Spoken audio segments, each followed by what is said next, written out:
আসসালামু আলাইকুম। আশা করি আপনারা সবাই ভালো আছেন। আজকে যে বিষয়টা নিয়ে একটু আলোচনা করতে চাচ্ছি যে দেশে আগামীতে জাতীয় নির্বাচন হবে, হয়তো বা এই বছরের শেষের দিকে কিংবা আগামী বছর প্রথম দিকেই হবে। তো এইটা নিয়ে আমাদের আসলে দীর্ঘমেয়াদী কি পরিকল্পনা হতে পারে। আপনারা একটা জিনিস লক্ষ্য করবেন যে প্রত্যেকটা দেশেই কিছু কিছু আনসেটেলড ইস্যু থাকে, যে ইস্যুগুলোকে আসলে সেটেল করা দরকার। যদি সেটেল না করেন, এটা সমাধান না করেন, তাহলে দেখবেন যে আজীবন চলতে থাকবে এবং এইটার সুযোগ সবসময় দেশের লোক কিংবা বহিরা দেশের লোক এই সুযোগটা নেবে। এবং আমরা সবসময় আমাদের রাজনৈতিক দলের কাছ থেকে শুনে থাকি যে আপনার আমাদের দেশীয় এবং বৈদেশিক চক্রান্তের জন্য আমাদের এই সমস্যাটা হচ্ছে, কিংবা বৈদেশিক চক্রান্তের জন্য আমরা এই সমস্যাটাতে পড়ছি।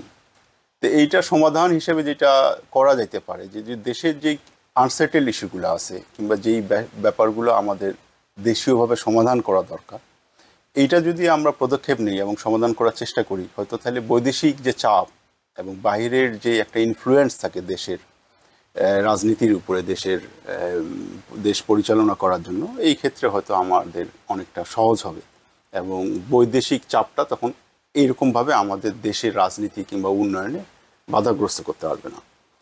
আপনি রিসেন্টলি একটা যে ইস্যু চলতেছে বাংলাদেশে, যে একটা রাজনৈতিক দলকে ব্যান্ড করা বা বাদ দিয়ে দেওয়া তাদের রাজনীতির অধিকার থেকে।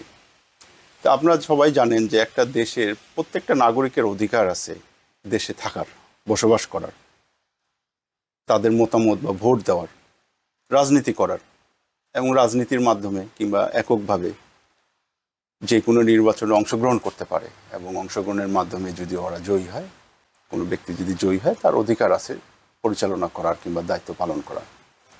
কিন্তু অ্যাট দ্য সেম টাইম একটা রাজনৈতিক দলের কিন্তু এই অধিকারটা নাই যে আরেকজনকার ভোটের অধিকারটা কাড়ায় নেওয়া, আরেকজনকার ভোটটা নিজে দিয়ে দেওয়া, দলীয়গতভাবে দুর্নীতির সাথে জড়ানো, দলীয়গতভাবে গুমের সাথে জড়ানো, দলীয়গতভাবে হত্যার সাথে জড়ানো, এবং যেই মানুষের যে সাধারণ জনগণের যে অধিকারগুলো আছে, এই অধিকারগুলো থেকে বঞ্চিত করার, এটা একটা রাজনৈতিক দলকে কিংবা রাজনৈতিক ব্যক্তিকে সাধারণ জনগণ কোনো সময় দেয় নাই এবং ভবিষ্যতেও দিবে না।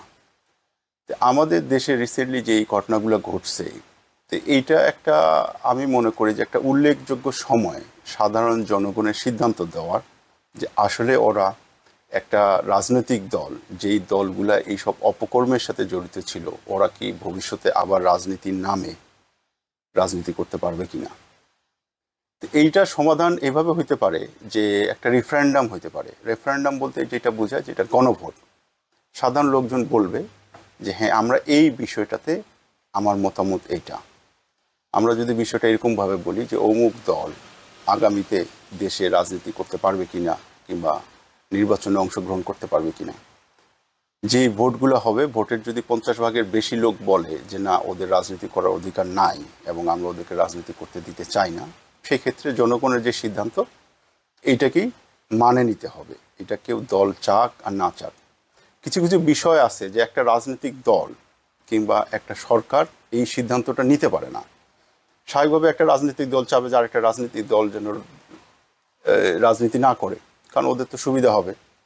এবং সরকারকে একটা সীমিত সময়ের জন্য একটা দায়িত্ব দেওয়া হয় এবং ওই দায়িত্বটাই ওদের পালন করা এবং ওই সময়ের মধ্যে শেষ করা।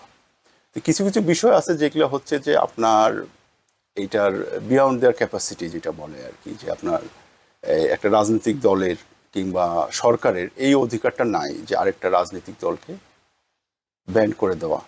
তো এইটার জন্য সিদ্ধান্ত শুধুমাত্র জনগণ এবং জনগণে নিতে পারে। এবং আমার মনে হয় যে একটা দেশে একটা রেফারেন্ডাম করা দরকার কিংবা গণভোট করা দরকার, যেটার মাধ্যমে সাধারণ লোকজন ওদের মতামত দিবে এবং মতামতের মাধ্যমে আমাদের যে সিদ্ধান্তটা হবে ওইটাই মানে নিতে হবে। এবং তারপর থেকে ওই বিষয়টা নিয়ে আর পরবর্তী সরকারকে এই সমস্যা সমাধান করার কোনো দরকার হবে না এবং ওই সমস্যাটা হয়তো আর আসবে না।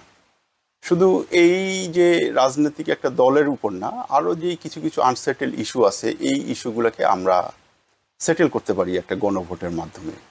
যেরকম ধরেন আপনার আমরা মাঝে মাঝে হয়তো শুনে থাকি যে একটা দেশের জাতীয় নির্বাচন কি 4 বছর না 5 বছর পর হওয়া দরকার, একটা দল কি 4 বছরের জন্য দায়িত্ব পাবে না 5 বছরের জন্য দায়িত্ব পাবে।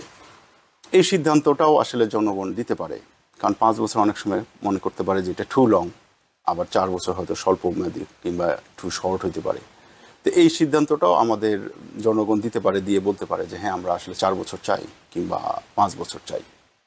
তারপরে মাঝে মাঝে আপনারা এটাও শুনবেন যে আমাদের এই যে তত্ত্বাবধায়ক সরকার নিয়ে সবসময় একটা আর্গুমেন্ট চলে, ডিসকাশন হয়, যে কেউ কেউ বলে যে না তত্ত্বাবধায়ক সরকারের দরকার নেই, অমুক দেশে তত্ত্বাবধায়ক সরকার নাই, অমুক দেশে আছে, বিভিন্ন রকম ইস্যু থাকে।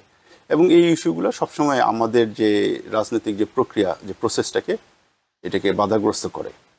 আমরা এইটার উপর একটা জনগণের কাছে সিদ্ধান্ত নিতে পারি যে না আমরা প্রত্যেক মেয়াদে তত্ত্বাবধায়ক সরকার থাকবে কিনা, থাকলে কত মেয়াদে থাকা, এবং ওরাই প্রত্যেকবারেই ইলেকশনটাকে পরিচালনা করবে কিনা।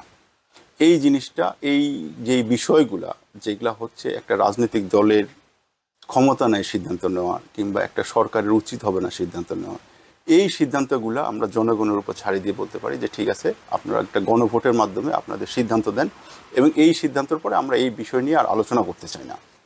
এবং এই যে এখন আমাদের যে নির্বাচন কমিশনার আছে, উনি যদি মনে করে যে না এই বছরের শেষে ইলেকশন হবে, সেক্ষেত্রে আজকে এখন হচ্ছে জানুয়ারি মাস, ইচ্ছা করলে মে মাস কিংবা জুন মাসের মধ্যে এই গণভোট কিংবা রেফারেন্ডামটাকে ব্যবস্থা করতে পারে, যার মাধ্যমে দেশের জনগণ ওনাদের সিদ্ধান্ত জানাবে, এবং ওই সিদ্ধান্তটাকেই মানে নিয়ে আগামী নির্বাচনের যে পরিকল্পনা করা বা প্রস্তুতি নেওয়া এটা নিতে পারবে। এবং আমার মনে হয় যে এইটার মাধ্যমে আমাদের দেশে অনেক ইস্যু আছে যে ইস্যুগুলো পার্মানেন্টলি সেটেল হবে এবং দেশের যে ভবিষ্যৎ